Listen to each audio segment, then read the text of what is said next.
प्रतिपक्ष गुलाब चंद कटारिया को राज्यपाल बनाया गया है। अब वे जल्दी ही नेता प्रतिपक्ष और विधायक के पद से इस्तीफा देने वाले हैं। कटारिया राजस्थान में उदयपुर शहर सीट से विधायक हैं। उनके इस्तीफे से उदयपुर शहर सीट खाली हो जाएगी।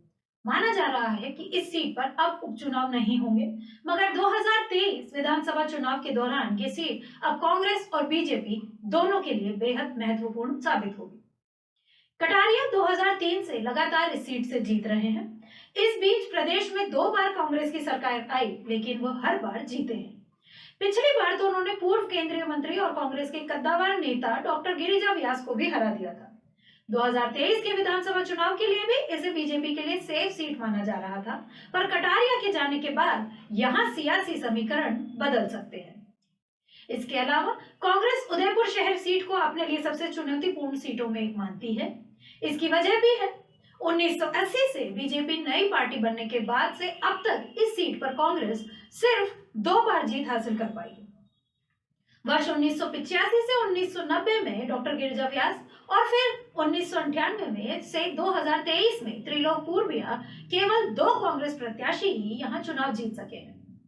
उदयपुर पर आज बीजेपी की मजबूत पकड़ है, मगर कभी ये कांग्रेस की मजबूत सीट थी। राजस्थान में सबसे ज्यादा समय तक मुख्यमंत्री रहे श्री मोहनलाल सुखाड़िया उदयपुर शहर सीट से ही विधायक रहे थे। 1951 में राम राज्य परिषद पार्टी की देवी सिंह के बाद 1957 से 1972 तक मोहनलाल सुखाड़िया लगातार यहां से विधायक रहे। इस दौरान 14 साल तक वे सीएम भी थे, मगर उनके सीट छोड़ने के बाद कांग्रेस सिर्फ 2 बार ही चुनाव जीत सकी। सुखाड़िया की सीट छोड़ने के बाद भारतीय जन संघ से भानु कुमार शास्त्री ने 1972 का विधानसभा चुनाव जीता। तब राजस्थान में कांग्रेस की ही सरकार बनी थी। इसके बाद 1977 में पहली बार गुलाब चंद कटारिया ने इस सीट से चुनाव जीता। तब वे जनता पार्टी से विधायक बने थे। इसके बाद 1980 में जब बीजेपी बनी तो उसी के बैनर तले कटारिया ने दोबारा यहां चुनाव जीता। खास बात यह रही कि 16 साल से ज्यादा समय तक जिस सीट से कांग्रेस के मोहनलाल सुखाड़िया मुख्यमंत्री रहे, उसी सीट को बीजेपी ने पूरी तरह कब्जा ले लिया। उदयपुर शहर उन चुनिंदा सीटों में से है जिन पर ओवरऑल बीजेपी ने कांग्रेस के मुकाबले ज्यादा समय तक राज किया है।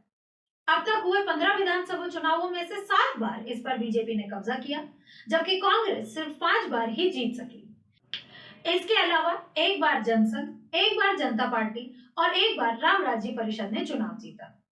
उदयपुर में बीजेपी की पकड़ का अंदाजा इसी से लगाया जा सकता है कि 1980 में पार्टी बनने के बाद बीजेपी 33 साल यहां सत्ता में रही।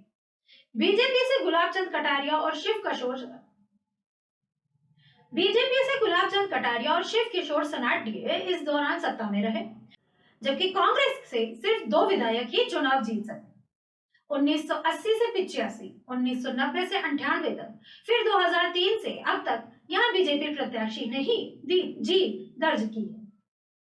उदयपुर पूरी तरह जैन और ब्राह्मण डोमिनेट सीट है।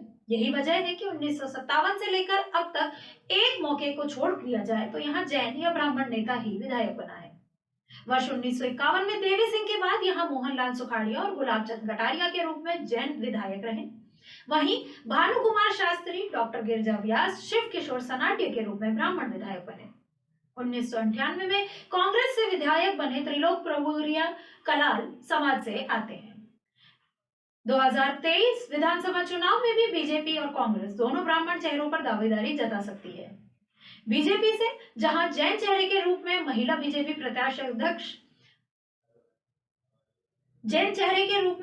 बीजेपी प्रदेश अध्यक्ष अलका मुंदड़ा मजबूत दावेदार हैं, वहीं पूर्व मेयर रजनी डांगी, उप महापौर पारस सिंघवी, ताराचंद जैन जैसे नेता भी दावेदारी कर रहे हैं। इसी तरह ब्राह्मण चेहरे के रूप में बीजेपी से जिला अध्यक्ष रविंद्र श्रीमाली के अलावा जिनेंद्र शास्त्री सहित कई और चेहरे भी दावेदारी में शामिल हैं। पूर्व राजघराने के लक्ष्य राज सिंह मेवाड़ जरूर इस सीट से दावेदारी जता रहे हैं।